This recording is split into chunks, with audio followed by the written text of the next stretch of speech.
सफेद वर्दी पहने ड्राइवर व्यवस्था और कुशासन के नीचे दब गया। दबने से उसकी जान चली गई, मौत हो गई। इस तस्वीर को गौर से देखिए तो पता चलता है कि वो बाहर निकलकर भागना चाह रहा था, लेकिन एक पांव ही निकाल पाया। विकास की जैसी तस्वीरें पिछले कई सालों में देश ने नहीं देखी थी, वैसी आज सुबह सुबह देखने को मिली। दिल्ली एयरपोर्ट टर्मिनल का एक हिस्सा बारिश में ढह गया। जब इस ढहान पर हाय तौबा बची तो मंत्री जी मौके पर पहुंचे तो बयान दिया। बयान में कहा गया कि जो हिस्सा गिरा वो पिछली सरकार में बना था, जांच होगी।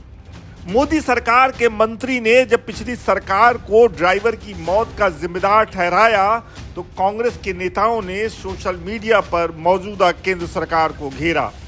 लेकिन इस घेरा घेरी में उस परिवार का क्या होगा जिसका एक कमाने वाला व्यवस्था की गड़बड़ियों की वजह से समय से पहले इस दुनिया से चला गया। उस परिवार को कौन जवाब देगा? शायद कोई नहीं। जिस बारिश को एयरपोर्ट की फौलादी छत नहीं झेल पाई, उसके सामने भला मजदूरों की झोपड़ी क्या टिकती।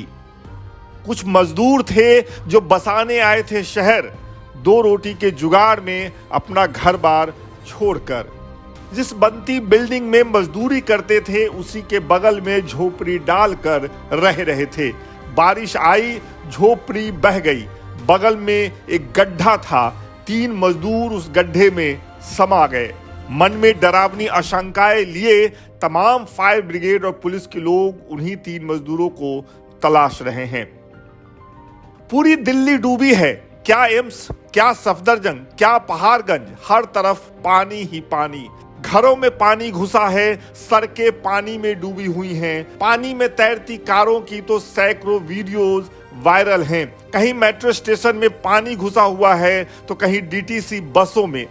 घर से बाहर निकले लोग जाम में फंसे हुए हैं। घुटने भर पानी में चलते लोगों की तस्वीरें आ रही हैं। तस्वीरें ऐतिहासिक मिंटो ब्रिज से भी आई, जो दिल्ली में बारिश होने का प्रतीक बन चुकी है।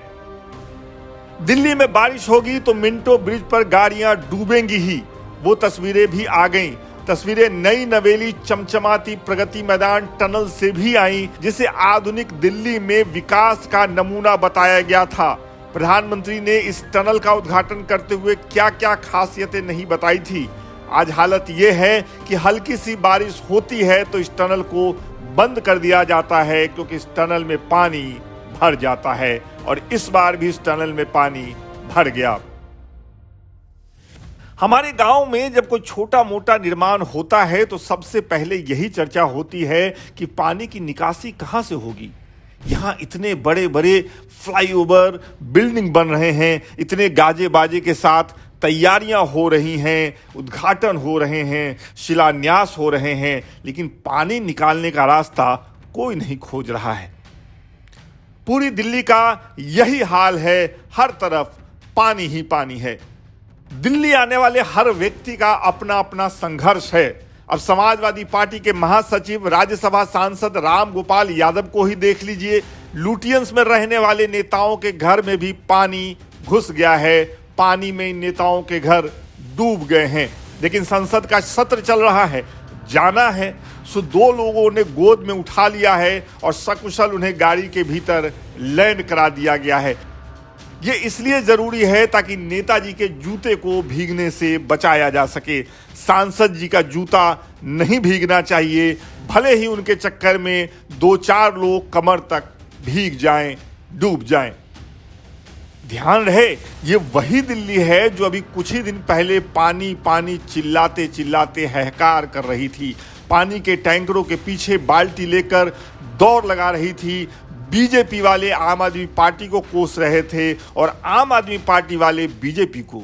लेकिन जब बारिश हुई तो पानी की कमी को लेकर दिल्ली सरकार के खिलाफ प्रदर्शन कर रहे बीजेपी नेताओं के घर में भी पानी घुस गया और पानी की कमी के लिए आमरण अनशन पर बैठी आतिशी का घर भी डूब गया। सब एक दूसरे को जिम्मेदार बता रहे हैं। कोई कह रहा है केजरीवाल ने दिल्ली को बर्बाद कर दिया, तो कोई इसके लिए मोदी को जिम्मेदार बता रहा है। ये ठीक वैसे ही है जैसे अभी कुछ दिन पहले तक दोनों पार्टियां एक दूसरे को दिल्ली में पानी की कमी के लिए जिम्मेदार बता रही थी। लेकिन ये कोई नहीं बता रहा है कि देश की राजधानी में न तो पीने का पानी है, और अगर बारिश का पानी आ जाए तो वो निकले कहां से, इसका कोई रास्ता है।